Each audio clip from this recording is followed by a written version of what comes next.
আসসালামু আলাইকুম এভরিওয়ান। আজকের দিনটা আমার কাছে অনেক স্পেশাল ছিল।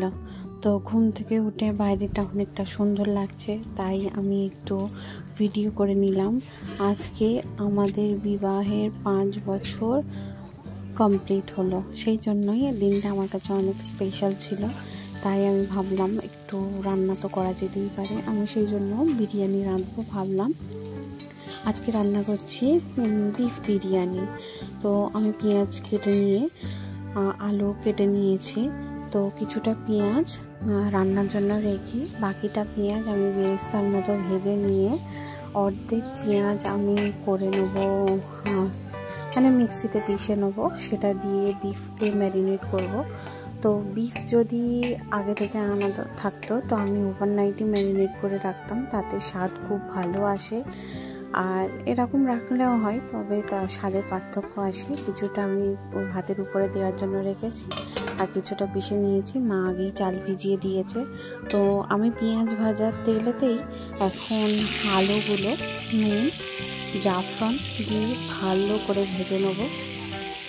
তো আমি এইগুলোকে মানে আলুগুলোকে প্রেশার কুকারে সিটি দিয়ে নামিয়ে রেখেছি আর ভাতে পানি দিয়ে দিয়েছি। ভাতে সেম গোটা গরম মশলা, তেজপাতা, নুন আর একটু তেল দিয়ে দিয়েছি, যাতে ভালো চালগুলো ঝরঝরে হয়। তো বিফটাকে ম্যারিনেট করার জন্য আমি যেহেতু ওভারনাইট রাখছি না, তাই নুন, বিরিয়ানির মশলা, বেরেস্তা, পেঁয়াজ, আদা রসুন আর টক দই দিয়ে ম্যারিনেট করেছি। তো ভাতের পানি ফুটে গেলে আমি একটু চাল দিয়ে দেবো। এবার বিফটা আমার 10 মিনিট মতো ম্যারিনেটে রাখা ছিল, তারপর আমি পেঁয়াজটা ছড়িয়ে দিয়েছি। পেঁয়াজ ছড়িয়ে দেওয়ার পর পেঁয়াজ যখন মানে হালকা পিঙ্কিশ হয়ে আসবে, তখন ওতে আমি আদা রসুন দিয়ে যা যা মশলা দিতে হয় সব দিয়ে দেবো। দিয়ে ওটাকে ভালো করে কষিয়ে নিয়ে ম্যারিনেটেড বিফগুলো আমি ওখানে দিয়ে যতক্ষণ না পর্যন্ত বিফ থেকে লাল মানে তেল ছেড়ে দিচ্ছে ততক্ষণ পর্যন্ত আমি ওটাকে কষাতেই থাকবো। তারপরে চাল ফুটছে কি দেখছিলাম। আমি কষানোর পর বিফটাকে সিটি দিয়ে নিয়েছি। তো এখানে ভাতটাকে সাজানোর জন্য আমি সমস্ত রকম যা যা লাগে দিয়েছি। তো বিফের উপরেই আমি আলু দিয়ে টক দই দিয়ে, আলু বোখরা আমার কাছে ছিল না, থাকলে এখানে দেওয়া যেতেই পারে, খুব ভালো স্বাদ লাগে।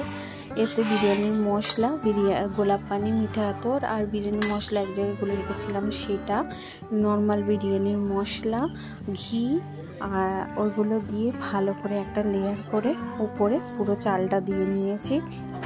চাল দেওয়ার পর আমি বিফের উপরে কিছুটা তেল তুলে রেখেছিলাম, সাদা তেল, ঘি, আবার বিরিয়ানি মশলা, পেঁয়াজের বেরেস্তা দিয়ে ওটাকে ভালো করে সাজিয়ে আমি 15 থেকে আধ ঘন্টা মতো হালকা আঁচে দম দিয়ে নিয়েছি। তো আউটকামটা ঠিকই ছিল, তবে ওভারনাইট ম্যারিনেট করলে বেশি ভালো লাগতো। আমি সন্ধ্যের সময় অনেক কিছুই প্ল্যানিং করে রেখেছিলাম, তো ভিডিও ক্লিপ আমার পুরোপুরি সব কিছু নেওয়া হয়নি।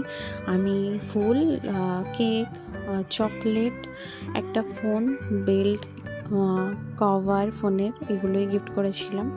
আর আমার